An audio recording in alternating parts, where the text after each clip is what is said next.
E eu fico pensando, quando a palavra de Deus vai dizer para Ezequiel que Deus procurou um homem, ele buscou um homem para levantar um muro, para se colocar na brecha entre ele e o povo. Olha só, para que eu não a destruísse, a terra, mas a ninguém achei. Ezequiel 22:30. Eu fico pensando, aqui nesse contexto de Ezequiel, Deus procurou uma pessoa. Ele não está procurando muitos, não, ele está procurando um. Só que um reparador, um intercessor, alguém que se compadecesse do povo, alguém que fosse capaz de se colocar entre o povo e Deus, ou entre Deus e o povo. E aqui no contexto de Ezequiel, ele diz que ele não encontrou ninguém. E aí, trazendo isso para os dias de hoje, tempo de pandemia, pós-pandemia, eu fico pensando, será que, se existisse um exército de intercessores ou de sacerdotes, né, atalaias, atentos, acordados, vigilantes, no início da pandemia, clamando em oração, em jejum e lágrimas, ou até mesmo vamos falar aqui antes da pandemia, será que Deus teria permitido essa pandemia? É uma pergunta para a gente refletir, porque perante a Bíblia, Deus só permitiu aqui no contexto de Ezequiel, Deus diz, por isso eu derramarei sobre eles a minha indignação, e os consumirei com o fogo do meu furor, fazendo com que o seu caminho recaia sobre as suas cabeças, diz o Senhor Deus. Ou seja, pelo que está escrito aqui, Deus permitiu ser derramado o cálice da indignação, ou seja, o fogo do seu furor. Ou seja, Deus trouxe um período de juízo divino. Eu entendo que essa pandemia, ela equipara a um período de juízo divino. Dentro desse contexto de Ezequiel, por que Deus permitiu esse juízo? Porque não encontrou uma pessoa, não tinha nenhum. E aí eu torno a dizer, será que o fato de Deus ter permitido esta pandemia global, ela não veio trazer uma denúncia ao povo de Deus? Que os atalaias, os intercessores, os reparadores de brechas, não estavam cumprindo com a sua função?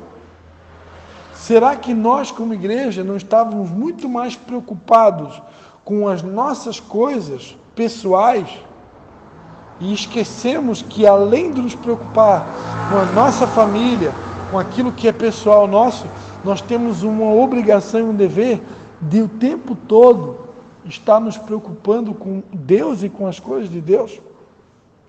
Será que Deus, ao enviar essa pandemia, ela não quis dar um grande alerta também para o seu povo e dizer, olha, vocês não estão orando como deveriam, não estão me buscando como deveriam, não estão intercedendo, não estão na brecha como deveriam? Porque perante a Bíblia, se tivesse um só, Deus não permitiria um juízo nessa proporção. Isso indica aos meus olhos que faltou lágrimas, faltou intercessão, faltou clamor. Agora tem uma boa notícia. O fato da pandemia estar chegando ou ter chegado ao fim, indica que houve uma mudança. Os intercessores se levantaram. Os homens que deveriam estar na brecha despertaram. Talvez não todos ainda, né? Porque perante a Bíblia, quem conhece um pouquinho de Bíblia vai perceber que tem muita gente dormindo ainda. Tem muita gente cochilando no flanco. Tem muita gente ainda que não entendeu. Nós temos ministrado aí sobre batalha espiritual, né, sobre guerra, conquista de território. Tem muita gente que não entendeu ainda que a gente faz parte de uma guerra. Uma batalha entre o bem e o mal. Uma guerra que diz respeito à conquista, à salvação das almas. E nessa guerra eu não posso tosquenejar, ou seja, eu não posso dormir. Deus está contando comigo, né? A palavra de Deus tem sido ministrada aí ao longo dos meses. Quantas vezes eu já ministrei aqui nessa igreja? né? O Cleverson fez a abertura do culto do sábado. Orai sem cessar. Mas no mesmo texto de Efésios 6, que diz ali orai sem cessar, ali diz, tomai toda a armadura de Deus, o capacete da salvação, a couraça da justiça, o cinturão da verdade, os calçados do evangelho e da paz, o escudo da fé, a espada do Espírito. Meu Deus, e orar em todo o tempo, né? Com toda a súplica, vigiando nisto. Por que eu tenho que pegar toda essa armadura, meu Deus? Por que eu tenho que orar em todo o tempo? Por quê? Porque existe uma guerra. Existe uma batalha entre o bem e o mal. Existe uma batalha entre o exército de Deus, os anjos de Deus, os atalaias de Deus, os servos de Deus, os filhos de Deus e o inimigo de Deus, Satanás e seus anjos, seus demônios caídos, que dia e noite trabalham por uma conquista de território. E o exército de Deus, até então, tudo indica que estava adormecido, né? E eu acredito que muitos despertaram, mas ainda tem muita gente dormindo. Ainda tem muita gente que não entendeu que a gente está numa batalha, está numa guerra, e eu preciso me munir dessa armadura. Eu preciso usar as armas que Deus deixou. E essas armas não são carnais. A palavra de Deus diz que as armas da nossa milícia não são carnais, mas são poderosas em Deus para destruir sofismas e toda a argumentação que se levanta contra o conhecimento de Deus. Então eu preciso tomar as armas que Deus tem me deixado para mim, né? E entrar nessa guerra e lutar. Quantos estão entendendo? Né? E é uma guerra por território, é uma guerra que diz respeito à conquista de almas, né? E a primeira alma que precisa ser conquistada, o primeiro território que precisa ser conquistado, a primeira geografia é a nossa própria alma, né?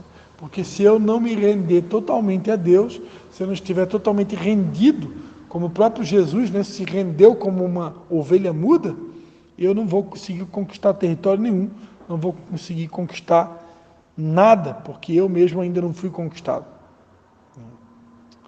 Agora, voltando aqui à boa notícia, eu acredito que esse cessar da pandemia significa que o exército de Deus vivo está se levantando na terra.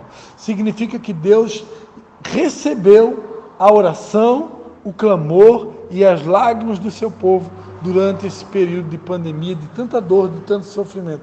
E porque Deus recebeu a oração, porque Deus recebeu o clamor, porque muitos homens e mulheres de Deus se colocaram na brecha, então Deus atendeu o clamor e Deus está cessando a praga, a peste, e Deus então está inaugurando um novo tempo. Quantos acreditam e percebem que Deus está inaugurando um novo tempo? Né? Deus tem levantado profetas, homens de Deus, para dizer, olha, o inverno cessou, né?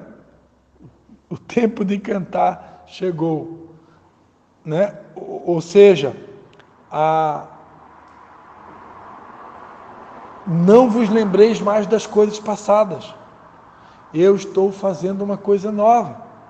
Deus tem usado, desde o começo do ano, Deus tem usado profetas para trazer essa mensagem. Eis que estou fazendo algo novo, as coisas velhas já passaram.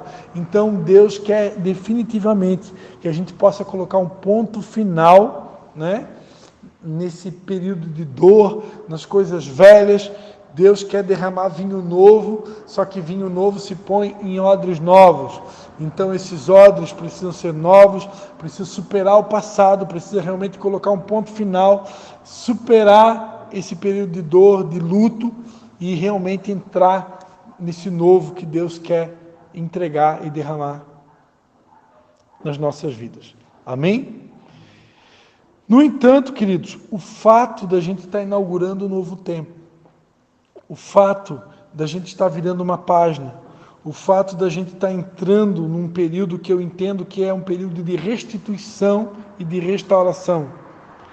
É o período que a gente está inaugurando, um tempo de restauração e de restituição. Isso não significa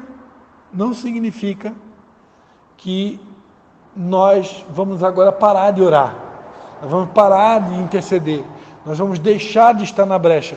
Muito pelo contrário. Mais do que nunca eu preciso continuar orando, eu preciso continuar intercedendo. Deus precisa contar com verdadeiros Neemias. Por que eu peguei Neemias como um grande exemplo de intercessor, um grande exemplo de reparador de brechas? Primeiro, por causa da sua compaixão, do seu nível de compaixão. Quando ele soube da situação de vergonha que se encontrava o povo dele, a Bíblia diz que imediatamente ele passou a chorar, lamentar e jejuar perante o Deus dos céus. Então Neemias é um grande exemplo de homem de Deus, de compaixão. Alguém que diante do opróbrio, da vergonha do seu povo, ele não ficou mudo e calado, ele se colocou na brecha.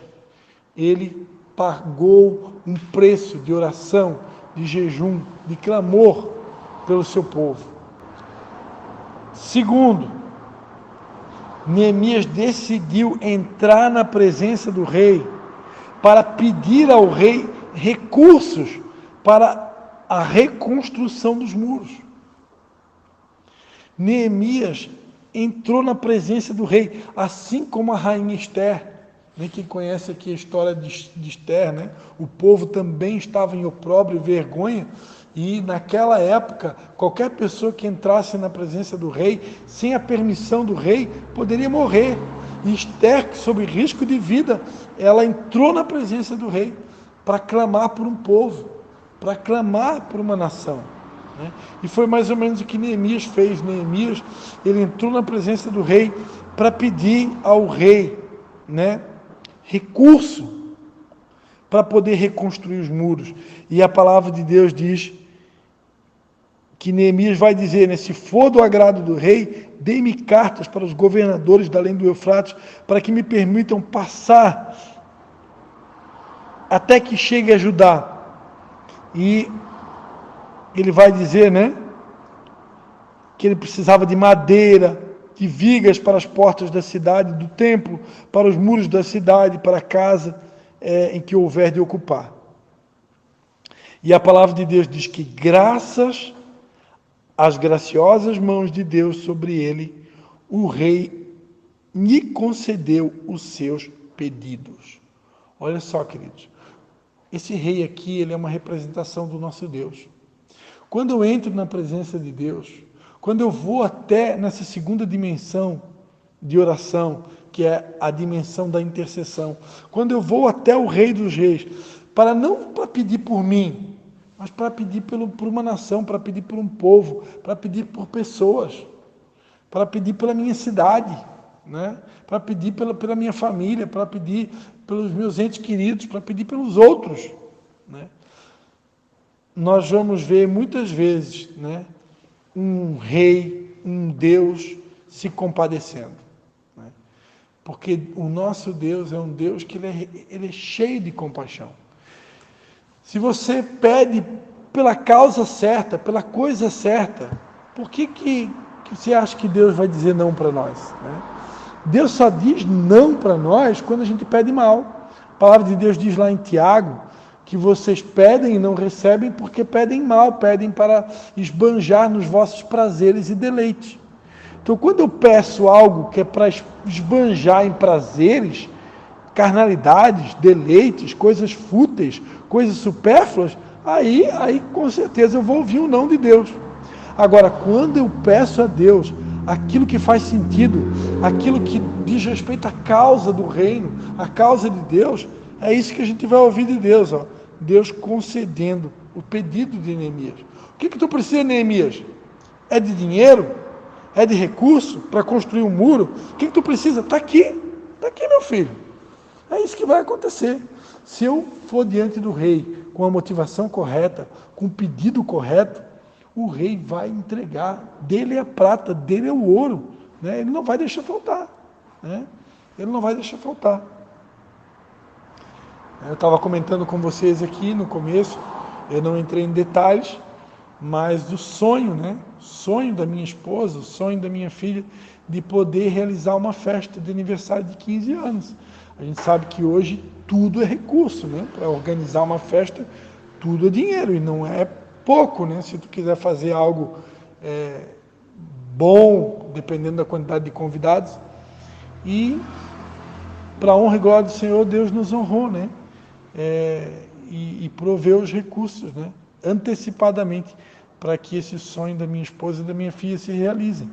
Então, e é algo que certamente é para a glória de Deus, né? Tem um propósito, né? Poder reunir a igreja, reunir os irmãos, reunir a família do povo de Deus e ter ali um tempo realmente de comunhão, de confraternização, né? Então,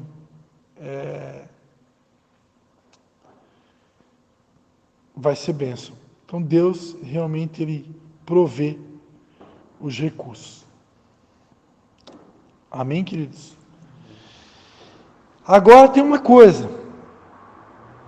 Sempre que eu decidir me colocar na brecha, sempre que eu tomar uma decisão de me tornar um reparador de muros, sempre vai se levantar um Sambalate, um Tobias.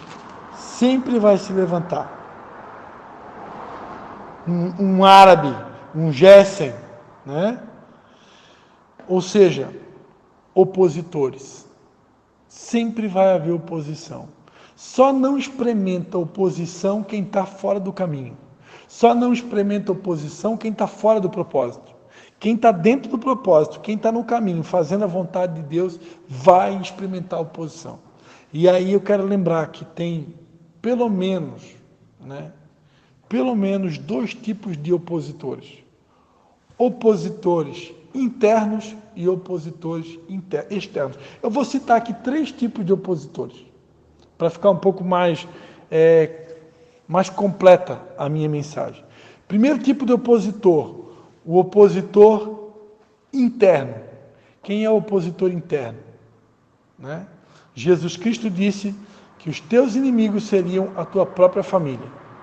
Então, muitas vezes, o teu principal adversário vai ser a tua própria família.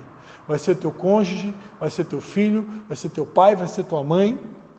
Muitas vezes, a pessoa que você mais ama vão se tornar uma verdadeira parede, tentando atrapalhar os propósitos de Deus. Né? Eu tenho que tomar muito cuidado, porque a palavra de Deus fala sobre um espírito na Bíblia, chamado espírito de Jezabel. E esse espírito de Jezabel é um espírito de manipulação e controle, é um espírito de intimidação, que muitas vezes pode usar até mesmo um familiar, para tentar nos paralisar. Né? Então eu preciso vigiar, estar atento a esse espírito de intimidação. Eu não posso permitir que nenhum tipo de espírito de intimidação me impeça de fazer aquilo que tem que ser feito. Né? Se eu tiver que usar a autoridade para repreender alguém que eu amo muito, seja feita a vontade de Deus. Eu não posso permitir que alguém que eu amo muito seja muitas vezes usado como instrumento nas mãos do inimigo para tentar me impedir de fazer a obra de Deus ou de fazer a vontade de Deus para a minha vida. Eu preciso discernir de que espírito procede. É de Deus?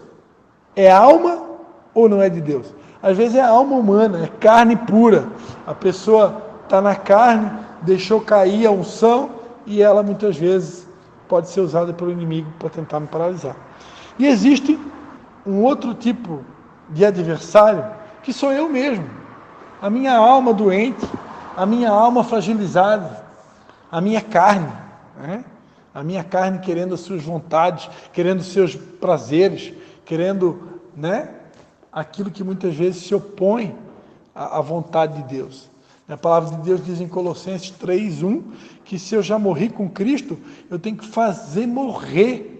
Se eu já ressuscitei com Cristo, eu tenho que fazer morrer a minha natureza carnal, fazer morrer a vil concupiscência, as minhas paixões por as coisas dessa terra. Eu tenho que me tornar uma pessoa cada vez mais espiritual. Mas muitas vezes a minha carne, a minha alma, ela ainda está muito apegada àquilo que é terreno. Ela ainda está muito seduzida por as coisas desse mundo terreno e pecaminoso. Então, muitas vezes a minha alma ou a minha carne, ela pode se tornar um opositor. E existe o opositor externo, né? Que ele não é da minha família, ele não é do meu contexto social, dentro da minha igreja, do meu âmbito de trabalho, mas é alguém de fora, é alguém do anonimato, né? Que não está no meu contexto social e que vem, muitas vezes, de fora, usado pelo inimigo para tentar me paralisar, para tentar me entristecer, né? É muito comum hoje, nós que somos pregadores do Evangelho, é muito comum hoje a gente ouvir críticas, né? Seja no Instagram, seja no Facebook, seja no WhatsApp. Eu mesmo, de vez em quando, eu tenho o hábito de compartilhar as minhas mensagens em grupos de WhatsApp. De vez em quando vêm as críticas, né? E quando não vêm as críticas, tem as pessoas que abandonam o grupo que você criou, né? E aquele abandono ali, o fato da pessoa sair fora do grupo, já está denunciando que a pessoa não quer mais ouvir a tua mensagem, né? Então isso muitas vezes entristece o coração da gente, mas a gente precisa estar acima disso. Eu não posso permitir que esse tipo de atitude me paralise, né? Eu não posso permitir, né? Então são os Tobias, os Sambalates, os árabes. E para não me demorar muito na mensagem, né? Neemias, primeiro passo, antes de reconstruir os muros, né? Ele contempla a situação, ou seja, ele faz um trabalho aqui muito parecido com os espias, né? Quando foram, os 12 espias, quando foram espiar a terra prometida, antes de Neemias começar o seu trabalho de reconstrução do muro, primeiro ele faz uma análise geral. A Bíblia diz que Neemias sai de noite para analisar todo o contexto de Jerusalém, os muros de Jerusalém, antes de Neemias reunir o seu povo para colocar o povo para trabalhar, né, na reconstrução do muro. Primeiro passo, né? Ele contempla o caos, ele trabalha como um espia, ele analisa toda a situação antes de realmente colocar a mão na massa. Isso também está falando de planejamento, né? Ninguém que vai construir um muro, Jesus disse que antes não senta a calcular, a fazer cálculos, né? Para ver se ele tem realmente condições de concluir aquela obra. Então, isso aqui está falando de planejamento, né? Neemias se planejou, se organizou primeiro, antes de dar início à grande obra de reconstrução do muro. Ele teve um tempo de contemplação, um tempo de silêncio, um tempo de introspecção, um tempo de análise e um tempo de planejamento, para então depois dar início à grande obra. E para encerrar, né? Neemias, ele dá uma voz de comando, ele chama o povo para perto e ele dá uma instrução: levantemo-nos e edifiquemos, né? Levantemo-nos e edifiquemos. Neemias dizendo ao povo que estava com ele: olha, é tempo de se levantar e reedificar, melhor dizendo, e edificar os muros. E finalmente ele vai dizer, no versículo 20, o Deus do céu é quem nos fará prosperar. Se tem uma coisa, queridos, que nós não podemos esquecer, nessa guerra, nessa batalha, nós não estamos sozinhos. O Deus dos céus e da terra, Ele está do nosso lado. Ele prometeu que estaria conosco todos os dias até a consumação dos séculos. E é Ele, tão somente Ele, é quem que vai nos fazer prosperar. Amém? Então, é isso, né? Eu queria orar para que Deus desperte esses intercessores, esses reparadores de brechas que está dentro de nós. Alguns adormecidos, outros não, mas que Deus venha despertar em nós esses homens de oração, esses atalaias, esses intercessores que sejam capazes de se colocar na brecha, né? Se colocar realmente nos muros, né? Para interceder, para clamar entre o povo e Deus, Amém? Vamos orar? Pai, em nome de Jesus, Pai, eu quero te dar graças, Senhor, por essa mensagem que o Senhor colocou no meu coração na noite de hoje. Eu quero te pedir, Pai, que verdadeiramente o Senhor venha estar despertando esses gigantes de oração, esses atalaias, esses intercessores, esses reparadores de brecha, ó Pai, dentro de cada um de nós, Pai. O Senhor quer nos levar para níveis mais profundos, e o Senhor quer contar com cada um de nós, independente do título, independente da posição que nós possamos ter ou carregar, o Senhor quer fazer de cada um de nós um homem, uma mulher de oração, um atalaia, um intercessor, um reparador de muros. Eu sei, Pai, que muitos que me ouvem, em algum momento da sua caminhada, foram muito mais guerreiros de oração do que são hoje. Por isso eu te peço, Pai, desperta-nos, Pai. Desperta esse dom que há em nós, desperta essa virtude que há em nós, essa capacidade e essa necessidade de ser um intercessor, de ser um reparador de brecha, Pai, de ser um reparador de muros. Em nome de Jesus, dá-nos, Pai, a mesma compaixão que o Senhor deu a Neemias, que nós possamos ser aqueles que se compadecem, não pessoas indiferentes, não pessoas geladas, não pessoas apáticas, não pessoas insensíveis, mas que nós sejamos pessoas, ó Pai, cheios de amor e de compaixão, que a exemplo de Neemias, possamos nos compadecer do povo, nos compadecer da nossa cidade, nos compadecer da nossa geografia, nos compadecer da nossa nação, e pagar um preço de jejum, de oração, de lágrimas, pelo nosso povo, Pai, até que o Senhor possa, então, redimir e sarar a nossa terra, Pai.